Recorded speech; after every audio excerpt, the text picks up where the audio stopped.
તો અંબોડ ગામથી કેન્દ્રીય ગૃહમંત્રી અમિત શાહ સંબોધન કરી રહ્યા છે. આવો સાંભળીએ. અમે માણસાથી સાયકલ પર અંબોડ આવતા હતા, ભાડાની સાયકલ લઈને આવતા હતા અને પાછા જતા પહેલા પંચર ના પડ્યું એવું કોઈ દાડો બન્યો નતું. અને આજે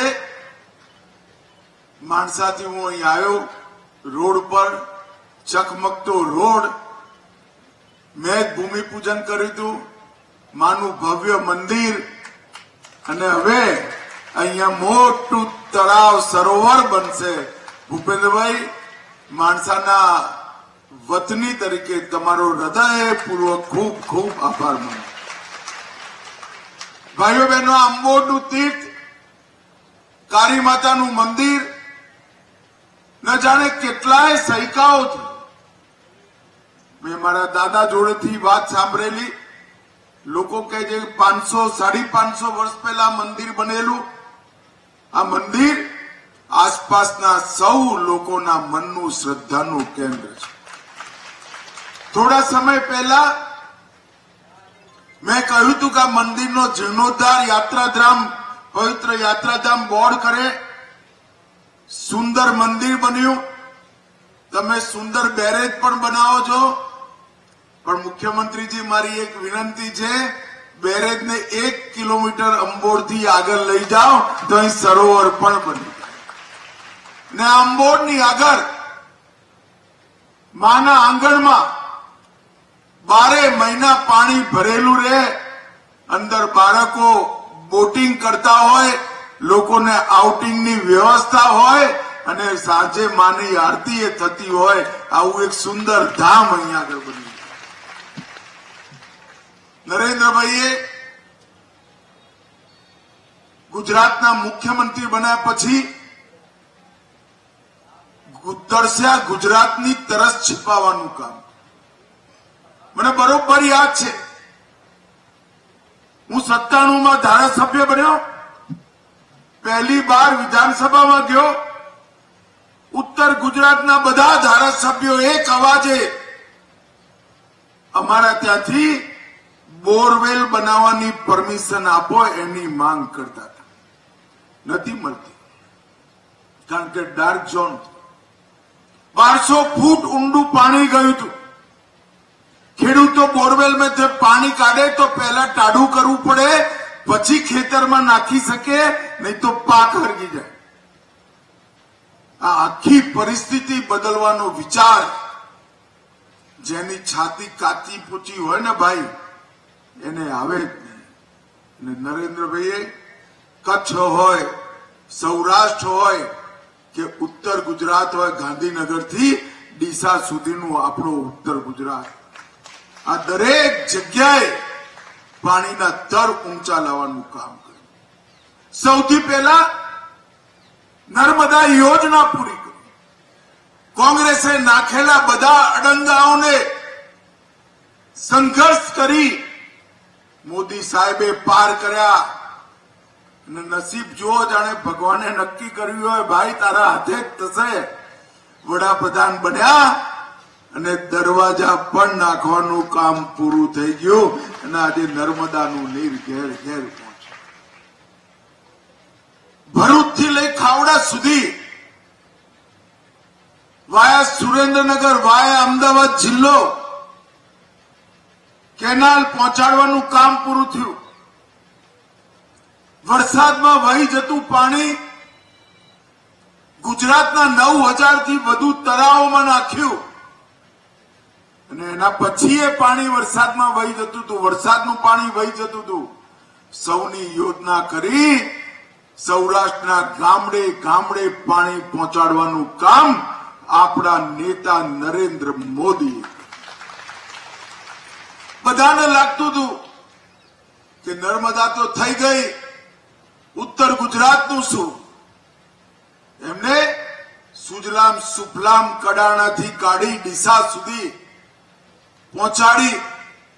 દરિયામાં જતું, ખંભાતના અખાતમાં જતું પાણી વારી આપણા પાણીના તળ ઊંચા લાયા. નર્મદાનું વધારાનું પાણી માણસા અને એના આસપાસના 14 તળાવોની જેમ 9,000 તળાવોમાં નાખવાની શરૂઆત કરી અને હવે આપણી સાબરમતી પર 14 ડેમ બનાવી આખી સાબરમતી 12 મહિના છલોછલ ભરેલી રહે એવી વ્યવસ્થા. એક નદી ભરાયેલી રહે એટલે, એક તળાવ ભરાયેલું રહે એટલે 40-50 ફૂટ પાણીના તર ઊંચા અને જોત જોતામાં સમગ્ર ઉત્તર ગુજરાત જે પહેલા ફ્લોરાઇડ વાળું પાણી પીતું હતું એ ઉત્તર ગુજરાતની અંદર ફ્લોરાઇડ વગરનું પાણી પીવાની શરૂઆત આપણા નેતા નરેન્દ્ર મોદીજીના પુરુષાર્થથી થઈ.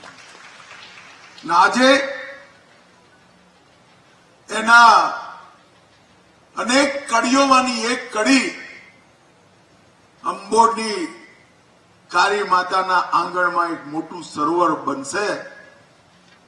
241 કરોડ રૂપિયાના ખર્ચે અનેક કામો માણસા સર્કિટ હાઉસ, નીલકંઠ મહાદેવ પાસે પ્રોટેક્શન વોલ, બદાવપુરામાં મોટો ચેક રોડ, ચેક ડેમ અને 235 કરોડનું આ બેરેજનું કામ. આજે એનાથી અનેક ખેડૂતોના જીવનમાં પરિવર્તન આવવાનું છે. અનેક નાના બાળકો જે ક્ષારયુક્ત ખારું પાણી પી, ફ્લોરાઇડ વાળું પાણી પીને ભવિષ્યમાં અકાળે વૃદ્ધ થવાના હતા, એમના જીવનમાં બદલાવ લાવવાનું કામ આ ચેક ડેમથી થવાનું છે. અને ભૂપેન્દ્રભાઈએ મને મંચ પર હા પાડી છે, ચેક ડેમને 1-1.5 કિલોમીટર આગળ લઈ માનું આખું આગળનો નદીનો પટ છલોછલ ભરાયેલો રહે એવી વ્યવસ્થા આપણે કરી છે. અને આવનારા દિવસોમાં અંબોડનું પવિત્ર મંદિર, 500-550 વર્ષ જૂનું મંદિર, એ સમગ્ર ઉત્તર ગુજરાતનું એક સુંદર પર્યટન સ્થળ બને એ પ્રકારની વ્યવસ્થા ગુજરાત સરકાર કરવાની છે.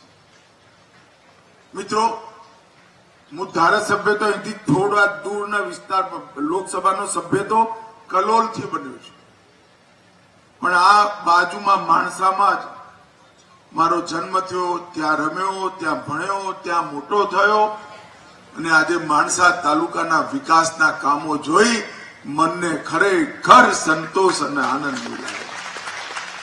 તમારા બંને જનપ્રતિનિધિ ભાઈ જયેશ પટેલ, ઉભા થાવ જયેશ, જોરથી તાલી વગાડોલા જયેશ માટે, અને હરિભાઈ પટેલ સંસદ સભ્ય, એ અઠવાડિયું નથી જતું મારા ત્યાં ફોનની રિંગો કરી ઉઘરાણી કરે કે સાહેબ ગૃહમંત્રી બની ગયા, ગામનું શું કર્યું છે.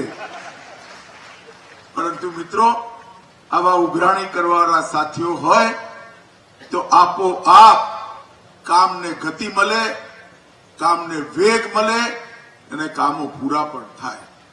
આજે હૃદયપૂર્વક માણસાના વતની તરીકે શ્રીમાન ભૂપેન્દ્રભાઈ, કુંવરજીભાઈ, એમના સાથી મંત્રી મુકેશભાઈ અને સંપૂર્ણ વિભાગનો હું હૃદયપૂર્વક આભાર માનું છું. અને આસપાસના ગામના સૌ નાગરિકો જે મોટી સંખ્યામાં બાર સુધી આવેલા છે એ સૌને ખૂબ ખૂબ અભિનંદન અને શુભેચ્છાઓ આપું છું. આ પાણી આપણા જીવનને બદલવા વાળું રહેશે, આ પાણી આપણા જીવનને શુભ કરવા વાળું રહેશે અને આ પાણી માના મંદિરને એક વિશાળ યાત્રાધામ બનાવશે એનો મને વિશ્વાસ છે. આપ સૌનો ખૂબ ખૂબ ધન્યવાદ, આભાર. ભારત માતા કી જય. આપનો પણ ખૂબ ખૂબ આભાર માનનીય કેન્દ્રીય મંત્રી શ્રી. અને હવે કાર્યક્રમના અંત તરફ જતા વિનંતી કરીએ છીએ માનનીય ધારાસભ્ય શ્રી GS પટેલને આભાર વેદી માટે પધારશો.